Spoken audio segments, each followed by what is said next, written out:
একজন মালিক দুজন কর্মচারীকে রিনিউ না করে কন্ট্রাক্ট শেষ করে দিয়েছেন, কিন্তু ফাইনাল সেটেলমেন্ট দেননি কারণ প্রজেক্টের পেমেন্ট এখনো আসেনি।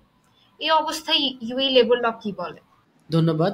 সংযুক্ত আরব আমিরাতে যারা কর্মরত আছেন, আমাদের ইউএই লেবার ল অনুযায়ী আপনার মেয়াদ শেষ হওয়ার 14 দিনের মধ্যে আপনার ফাইনাল সেটেলমেন্ট করে দিতে হবে। এটা গুরুত্বপূর্ণ।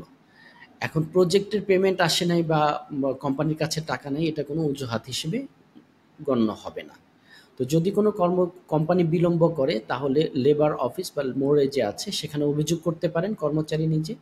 কোম্পানির বিরুদ্ধে জরিমানা বা ব্ল্যাকলিস্টের ঝুঁকি আছে এই ক্ষেত্রে।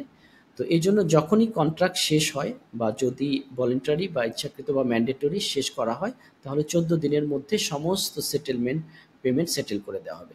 যদি কোনো কারণে এটা কোম্পানির পক্ষে ওই সময় সম্ভব না হয়, তাহলে অবশ্যই যে এমপ্লয়ি আছে তার সাথে বসে বিষয়টি মিউচুয়াল আন্ডারস্ট্যান্ডিং এর মাধ্যমে এটা সলিউশন করবে যে এই অবস্থাতে দেওয়া সম্ভব হচ্ছে না, কবে কখন দিবেন।